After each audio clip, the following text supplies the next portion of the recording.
Olá pessoal, meu nome é Bárbara. Hoje a gente vai terminar o nosso módulo de biomas. A gente vai falar agora por último, mas com certeza não menos importante, do nosso bioma Caatinga.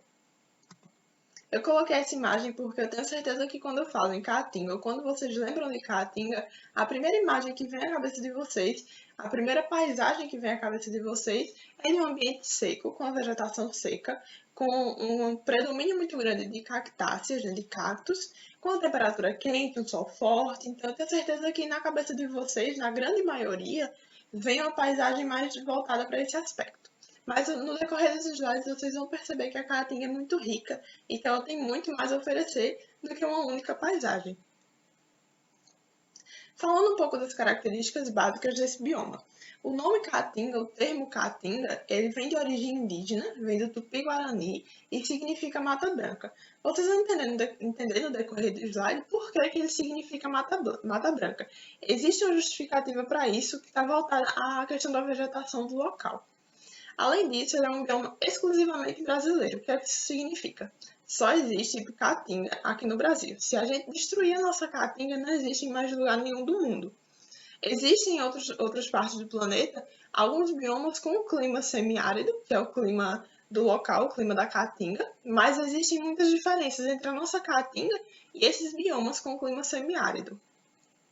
Além disso, nós temos um alto número de espécies endêmicas, uma grande quantidade de espécies endêmicas na nossa biodiversidade, tanto de fauna quanto de flora. Então, falando um pouco sobre a área desse bioma, eu trouxe esses dados do site do Ministério do Meio Ambiente. Se vocês forem entrar nesse site e quiserem pesquisar, esses dados estão lá disponíveis, então vocês vão poder observar a questão da área, da biodiversidade, da fauna, da flora, do relevo, do clima. Então, vocês podem entrar no site do Ministério do Meio Ambiente para ver mais informações sobre isso. Essa questão da área, o território da Caatinga no Brasil é de cerca de 11%, mais ou menos 11% do território brasileiro. Vocês podem observar essa área, esse tamanho desse bioma, nessa imagem do mapa do Brasil inteiro. Vocês podem ver a área que o bioma da Caatinga ocupa no mapa do Brasil. Essa área de 11% do território nacional, ela está englobando Ceará, Rio Grande do Norte, Paraíba, Pernambuco, Alagoas, Sergipe, Bahia, um pouco do Maranhão, um pouco de Minas Gerais. Então, ele está localizado na região Nordeste, ocupando praticamente toda a região Nordeste, né? Uma grande parte da Bahia não está contemplada com esse bioma, mas a outra metade, praticamente, está ocupada pelo bioma da Caatinga. Então, ele é um bioma extremamente nordestino e 100% brasileiro. É um bioma que faz divisa com outros biomas, como o Cerrado, Mata Atlântica, e também está muito próximo do bioma da Amazônia. Se a gente for comparar, por exemplo, com o Pantanal e o Pampa, que estão um pouco mais distantes do bioma da Caatinga. E nesse bioma da Caatinga existem cerca de 27 milhões de pessoas que moram na região e que usam dos recursos da região, dos recursos do bioma da Caatinga, para subsistência, para si próprio, para consumo próprio. Então, usam os recursos de fauna e de flora para consumo próprio. Quanto ao clima, o clima da Caatinga, como eu falei para vocês, é um clima semiárido, com poucos meses de chuva durante o ano. Então, a gente tem um período muito maior de seca, um período muito maior sem chuvas do que um período de chuvas.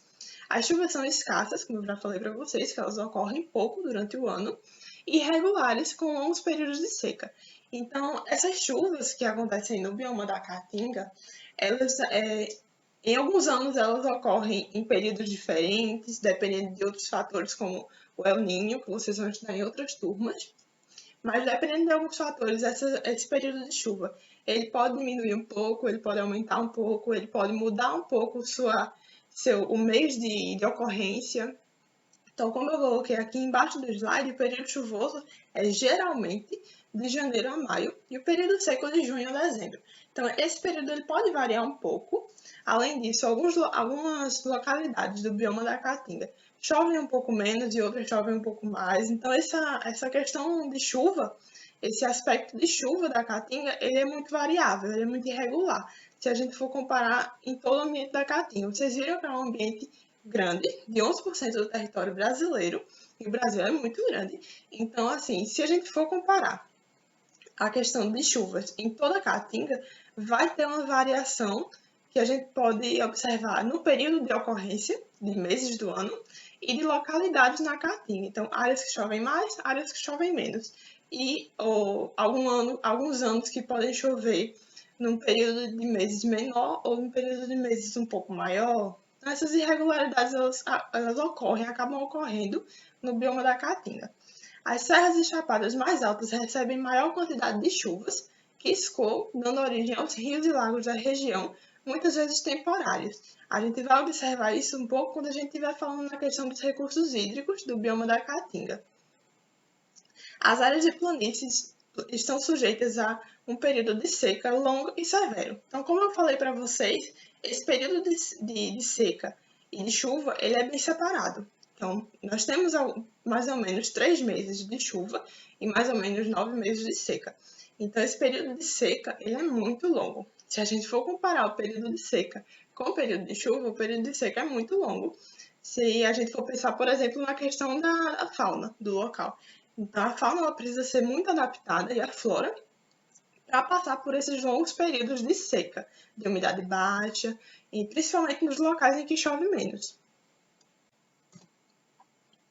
Eu coloquei aqui para vocês um pouquinho sobre o Planalto da Borborema, que eu não sei se vocês já ouviram falar nesse Planalto, mas ele tem cerca de 400 quilômetros de comprimento de norte a sul, de área, se a gente for pensar, por exemplo, do norte do país até o sul, contando somente a área do bioma da Caatinga, obviamente, né?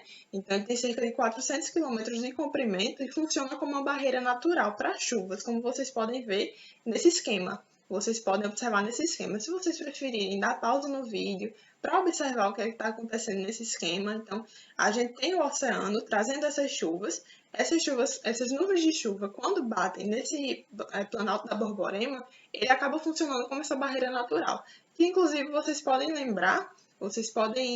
pensar na questão até da Cordilheira dos Andes, que a gente viu no bioma da Amazônia, que ela servia justamente como essa barreira natural também, e fazia com que as nuvens de chuva não conseguissem passar para o outro lado e tivessem que descer, levando chuva para o resto do continente. A gente trabalhou bastante esse aspecto, e nesse caso o Planalto da Borborema, ele vai fazer basicamente o mesmo mecanismo de barreira natural. Pensando no Planalto da Borborema, justamente como essa barreira natural, que vai dificultar a passagem das chuvas, das nuvens de chuva, para a região mais interior do continente, que seria onde a gente teria a maior área de Caatinga, essa dificuldade da passagem de nuvens de chuva vai também dificultar a questão da umidade, porque se a gente não tem essas chuvas, a questão da umidade também vai ficar prejudicada.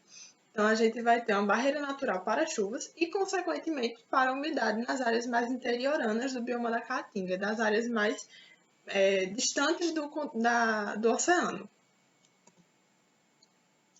Eu trouxe algumas curiosidades para vocês. Então, quanto a essas curiosidades, o semiárido é uma das regiões mais quentes e mais secas do planeta.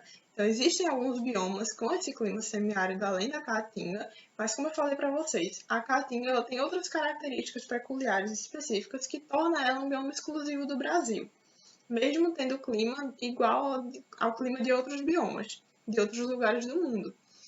Em alguns lugares existem afloramentos dentro do bioma da Caatinga, falando sobre a Caatinga.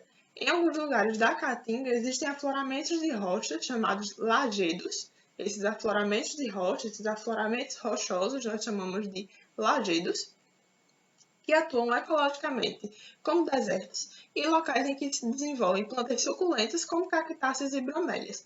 Eu vou mostrar para vocês nesse slide, em algum desses slides vai ter uma foto de um lajedo, uma região do lajedo, uma área do lajedo, com algumas bromélias. Então, quando chegar nessa imagem, eu vou sinalizar para vocês.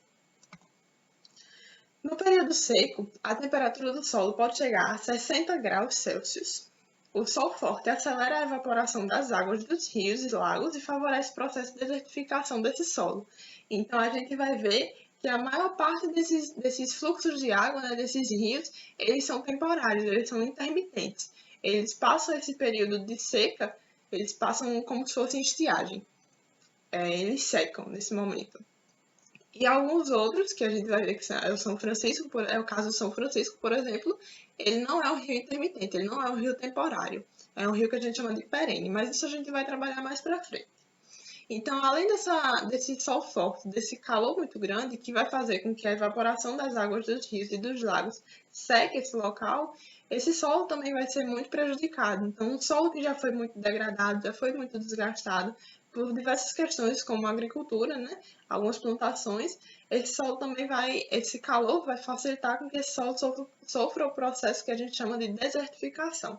Eu vou explicar também mais para frente sobre esse processo de desertificação, sinalizar para vocês, ilustrar para vocês o que seria esse solo desertificado. Os tipos de solo desse bioma variam de rasos a profundos, com áreas mais férteis, áreas menos férteis, com texturas mais argilosas, texturas mais arenosas. Essa textura argilosa é de um solo mais compactado, mais unido, e a textura arenosa é realmente aquela areia de praia, por exemplo. Então, é um solo mais solto, é um solo constituído de partículas mais soltas, mais brancas, então vocês podem lembrar realmente da areia da praia. O solo mais comum do bioma da Caatinga que a gente encontra lá é o solo raso e pedregoso. Aqui eu coloquei para vocês algumas imagens da Caatinga. Nós temos 3 slides para que vocês possam observar que a Caatinga não é somente aquela paisagem seca, aquela paisagem de vegetação seca que a gente costuma ver, que a gente costuma trabalhar. Então, a Caatinga, nesse momento de seca, basicamente 9 meses de seca que a gente tem, nesses 9 meses sem chuva, então a gente vai realmente observar uma paisagem mais seca, uma vegetação mais seca, plantas sem folhas, porque isso é uma estratégia de sobrevivência dessa vegetação. Mas nos períodos de chuva, a gente vai encontrar uma formação florestal, por exemplo, né? Como a gente pode ver nessa segunda imagem, que a gente tem muito verde, que a gente tem uma floresta praticamente.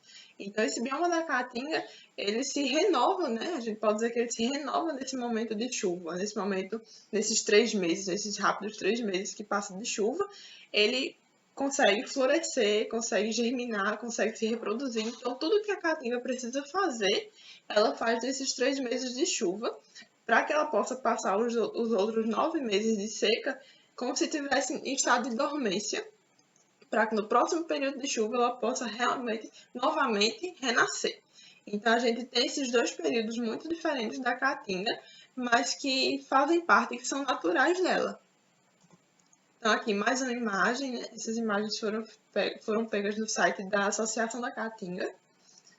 E aqui mais uma. Então, se vocês observarem essa imagem, a primeira imagem, vocês vão entender por que o nome Caatinga ele vem do Tupi-Guarani e significa Mata Branca. Quando essa vegetação está no período de seca, nesses 9 meses de seca, sem chuvas, então essa vegetação, normalmente, a maioria delas perde suas folhas por uma questão de sobrevivência, como eu já falei para vocês e falo sempre. Então, ela perde suas folhas para evitar a transpiração. A gente sabe que as plantas transpiram, então não é aconselhável para ela, não é ideal para ela, não é bom que ela perca água nesse momento de seca. Ela precisa, pelo contrário, acumular o máximo possível para que ela consiga sobreviver. Então, a maioria dessas plantas, a maioria dessa vegetação, ela vai perder as suas folhas e vai ficar com esse aspecto esbranquiçado. Então, por isso, mata branca. Quanto à biodiversidade, eu já falei para vocês que existe um grande número de endemismo de espécies endêmicas, espécies que existem somente no bioma da Caatinga, seja de fauna ou de flora. Existem muitas espécies com adaptações ao ambiente da Caatinga, evidente, né? Se a gente tem um período de 9 meses de seca e 3 meses de chuva, essa espécie ela precisa estar muito adaptada a conseguir passar por esses 2 momentos muito diferentes sem morrer, né?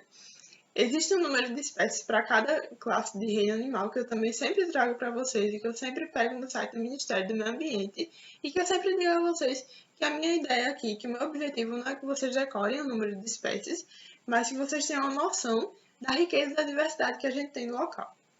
Então, são 178 espécies de mamíferos, não são indivíduos, são espécies, eu estou trabalhando aqui com espécies, 178 espécies de mamíferos, 79 espécies de anfíbio, 177 espécies de répteis, 591 de aves e 241 de peixes.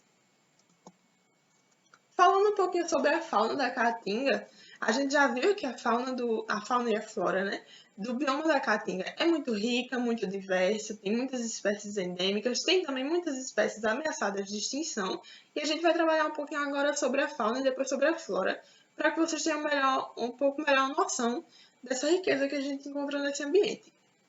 Então, quanto à fauna, ela apresenta adaptações que permitem sobreviver aos momentos de seca. Nessa imagem eu coloquei o carcará, que é uma ave muito característica do local para muita gente, né? Então, isso para mim também é muito característica do bioma da Caatinga.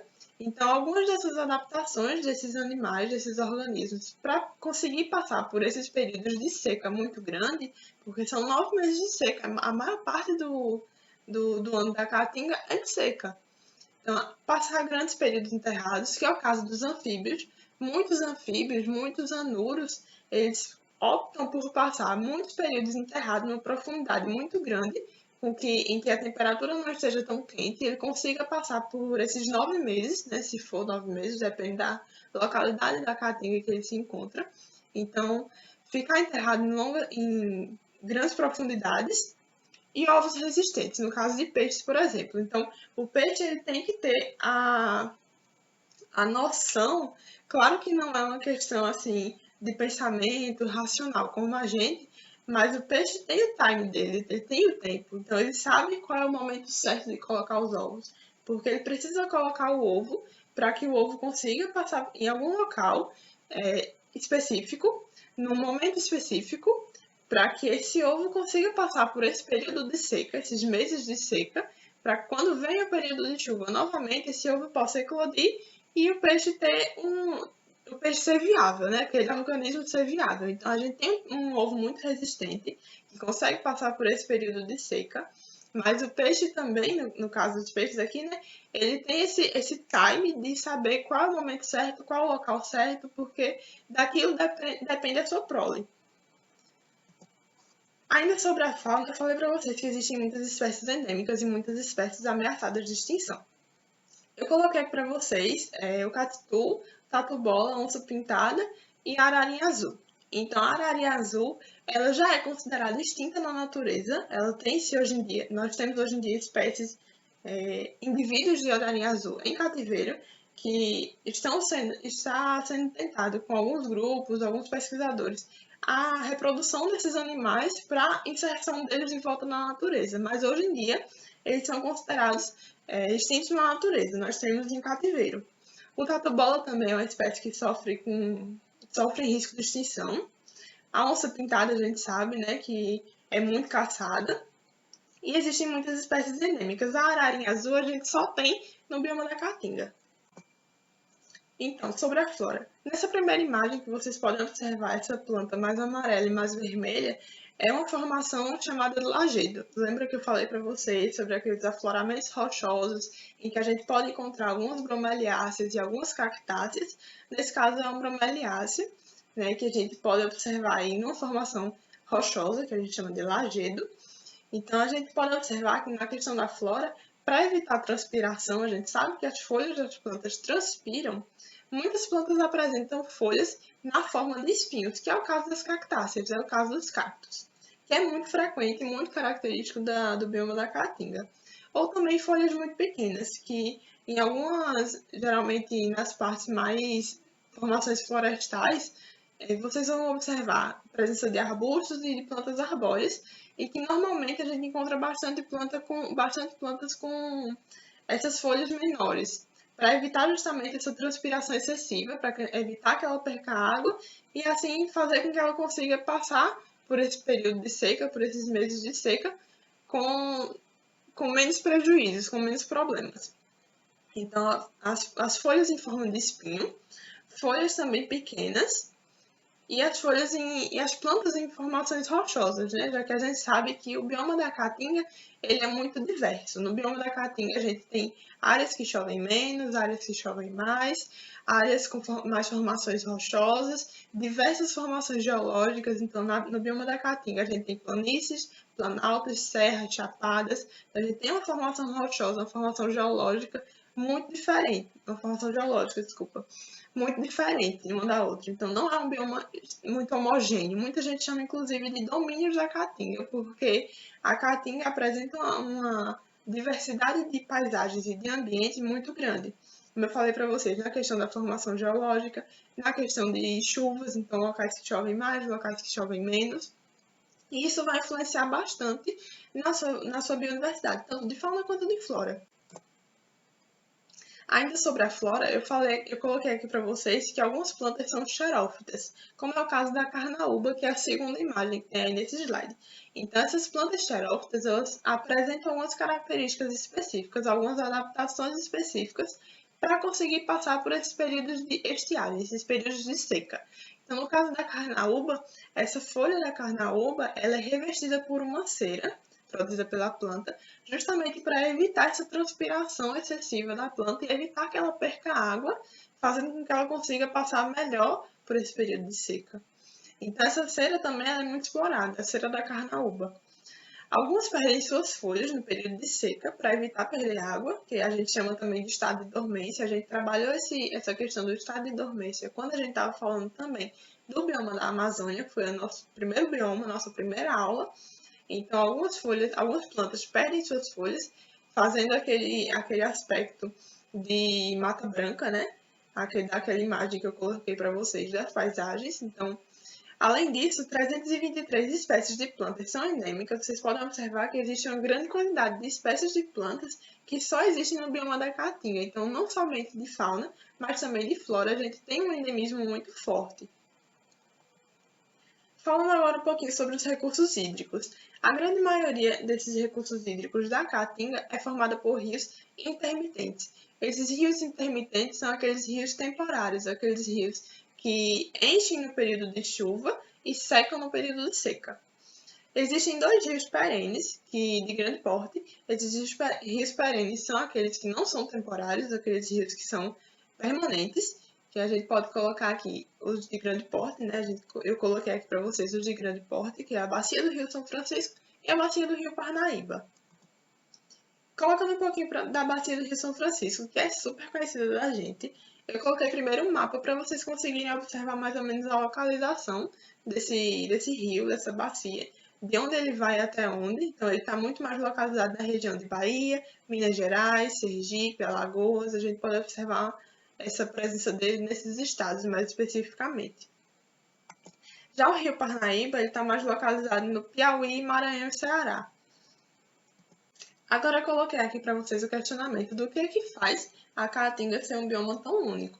Porque eu já falei para vocês, eu já comentei com vocês que existem outros biomas espalhados pelo mundo que apresentam esse clima semiárido, apresentam características semelhantes. Mas por que a Caatinga é única, ela é exclusiva do Brasil? O que é que torna ela diferente? Então eu coloquei aqui alguns aspectos que fazem com que esse bioma seja um pouco diferente dos outros biomas de clima semiárido. Então, a biodiversidade do bioma da Caatinga é muito rica, com muitas espécies diferentes e únicas. Então, as espécies que habitam o bioma da Caatinga, como elas passam por períodos muito específicos, 9 meses de seca e 3 meses de chuva, claro que esse valor é variável, né? Depende do ano. Alguns anos chove mais, alguns anos chove menos, alguns locais chovem mais, alguns locais chovem menos. Mas como a gente tem um período de seca e de chuva muito específico e muito separado, as espécies que habitam esse bioma, elas precisam ser muito adaptadas, elas precisam apresentar peculiaridades, particularidades. Então, a gente tem uma biodiversidade muito rica, a gente tem uma biodiversidade muitas vezes exclusiva e uma biodiversidade muito diferente. Além disso, existem outras regiões semiáridas no mundo, como eu falei para vocês, como a gente pode encontrar no Chile, na Ásia, na África, mas eventos relacionados ao clima, ocorridos há milhares de anos atrás, fizeram com que a vida se estabelecesse de forma única nesse bioma. Então, questões relacionadas ao clima da Caatinga, que ocorreram há muitos anos, fizeram com que as espécies que habitavam nesse local precisassem se adaptar para conseguir sobreviver. Além disso, a variedade de rochas formou diferentes tipos de solo. Então, eu falei para vocês que as formações geológicas do bioma da Caatinga é muito rica. Então, a gente tem chapadas, nós temos serras, temos planaltos, planícies e muitas outras formações geológicas. Outro tópico que eu coloquei foi que o clima propicia um ambiente que, no geral, as plantas mais adaptadas aos extremos, ao período somente de seca, a um período somente de chuva, conseguem sobreviver com estratégias específicas. Então, esse clima propiciou, de certa forma, que essas espécies criassem adaptações, que essas espécies peculiaridades que ajudassem ela a passar por esse período só de seca e passar por esse período só de chuva. Além disso, o contato com outros biomas, como eu falei para vocês naqueles primeiros slides em que a gente viu a imagem do mapa, que o bioma da Caatinga ele faz divisa, ele faz fronteira, né, basicamente, com o Cerrado, com a Mata Atlântica, e também está muito próximo do bioma da Amazônia. Então, o contato com esses outros biomas favoreceu a formação de um ambiente característico, né, que propiciou justamente o surgimento de espécies endêmicas, favoreceu o surgimento de espécies que são únicas do nosso bioma da Caatinga. Agora, falando um pouquinho sobre os impactos da Caatinga. A gente já viu que ele é um bioma relativamente grande, que ele é um bioma muito rico, se a gente for pensar em fauna, se a gente for pensar em flora, que ele é um bioma muito característico, porque ele tem questões geológicas específicas, questões de clima específicos, então é um bioma muito particular. Agora a gente vai falar um pouquinho sobre os impactos. Cerca de 46%, quase metade do bioma da Caatinga, já sofreu com a atividade de desmatamento. Então, eu falei para vocês lá no começo que nesse bioma da Caatinga habitam cerca de 27 milhões de pessoas e que essas pessoas normalmente usam os recursos do bioma para sobreviver. Então, quase metade da Caatinga já sofreu com a atividade de desmatamento. Entre 15% e 20% encontra-se em alto grau de degradação, de desgaste, de destruição, correndo risco de desertificação, que é um fenômeno que eu vou trabalhar um pouquinho melhor nos próximos slides. Dentre as principais fontes de ameaça estão consumo de lenha nativa explorada de forma ilegal e insustentável, muitas vezes pelas famílias que moram nesse bioma e que usam desse bioma para sobreviver, que usam desse bioma para si, para consumo próprio. Então, a gente tem que lembrar também que muitas famílias que vivem nessa região, nessas localidades, muitas delas vivem em situação de carência, então grande parte delas, né, acaba usando esses recursos naturais de forma insustentável. Se a gente for pensar, né, se a gente for lembrar da questão de sustentabilidade, de uso sustentável, de conservação, então muitas vezes essas pessoas acabam usando essa lenha, esse material, esse recurso natural de forma insustentável e também ilegal. Além disso, sobre pastoreio, que a gente pode pensar aí na questão do gado, né, da criação de gado, tráfico e superexploração de espécies animais, como é o caso da ararinha azul. Então, a ararinha azul é uma espécie que foi extremamente explorada, além de outros fatores que fizeram com que ela fosse extinta na natureza, como a perda de habitat, né, a invasão das áreas urbanas, o crescimento de áreas urbanas dentro de áreas naturais. Então, muitas questões, mas também o tráfico ilegal fez com que a ararinha azul fosse extinta na natureza e a gente tenha hoje em dia somente em cativeiro. E por último, a conservação de áreas para pastagens e agriculturas. Então, desmatamento, como eu já coloquei no primeiro tópico, desmatamento de grandes áreas para fazer uma área de agricultura. Eu coloquei aqui a imagem de desertificação, do que seria um solo que passou por um processo de desertificação. Então, o que acontece? Não chove muito nesse local. Esse solo muitas vezes não é fértil, não é muito fértil, às vezes é um solo raso. Então esse solo ele é muito complicado da gente trabalhar com ele. Muitas pessoas não sabem trabalhar com esse solo. Então você pega um solo que é raso, um solo que é pouco fértil, um solo em que não recebe muita chuva, num ambiente que não tem muita umidade, você desmata esse local, faz uma plantação de uma única cultura, por exemplo, de cana, só um exemplo de cana de açúcar, e em determinado momento esse solo vai estar tão desgastado que ele não vai mais conseguir ser fértil para essa produção. Então, essa ausência de vegetação, essa falta de chuva, essa ausência de umidade, essa pouca umidade no caso, umidade, vai fazer com que esse solo fique muito seco. Como eu falei para vocês em um outro slide, a temperatura do solo em alguns locais, em alguns momentos, pode chegar a 60 graus Celsius. Então, se você juntar todos esses fatores, vai acabar causando esse fenômeno, esse processo de desertificação do solo, que é a imagem muito frequente que a gente tem do bioma da Caatinga, né? Esse solo desertificado. Normalmente, eu acredito que o bioma da Caatinga seja o bioma mais injustiçado de todos os biomas brasileiros, porque quando a gente pensa em Caatinga, muitas vezes a gente lembra justamente dessa imagem, mas vocês viram que o bioma da Caatinga ele é muito bonito, que ele é muito rico, que ele não é somente uma vegetação seca, que ele tem os seus momentos de seca, os seus momentos de chuva, os seus momentos de mata branca, os seus momentos de mata verde. Então é um bioma muito rico e a gente acaba ficando somente com a imagem desse solo desertificado, que é causado, em sua grande maioria, se não toda vez, pelo homem, pela ação do homem.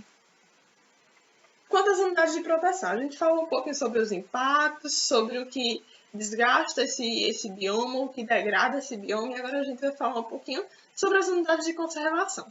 Então, em 2009, foi criado o Monumento Natural do Rio São Francisco, que abrange áreas de Alagoas, Bahia e Sergipe. A gente tem alguns parques, eu coloquei 3 exemplos para vocês, que é o Parque Estadual da Mata da Pimenteira, aqui em Serra Talhada. Eu fiz questão de colocar esse exemplo para vocês, que é aqui em Serra Talhada, em Pernambuco. Além disso, nós temos o Parque Nacional das Confusões, no Piauí, e o Parque Nacional da Furna Feia, no Rio Grande do Norte. Coloquei também para vocês que a área protegida do bioma é de 7,5% de todo o bioma da Caatinga, menos de 10% desse bioma é protegido, mesmo esse bioma sendo um bioma exclusivo do Brasil, único, muito rico em questão de biodiversidade, em espécies endêmicas, com muitas espécies ameaçadas de extinção também. Então, mesmo com todos esses fatores, menos de 10% do bioma da Caatinga é protegido. É um dos biomas menos conservados do Brasil, né? Já falei isso para vocês, como outros biomas que a gente já trabalhou. O bioma da Caatinga é um dos menos protegidos, com pouco mais de 1% dessas unidades de proteção integral. Então, aquela proteção de 100%, que é tudo muito controlado, toda atividade é muito controlada. Então, pessoal, o que eu tinha para trazer para vocês sobre a Caatinga era isso. Eu espero que esse módulo de biomas para vocês tenha sido proveitoso, que vocês tenham conseguido aprender sobre eles. Qualquer dúvida sobre qualquer desses biomas, eu estou à disposição. Se precisarem de mim, só mandar mensagem.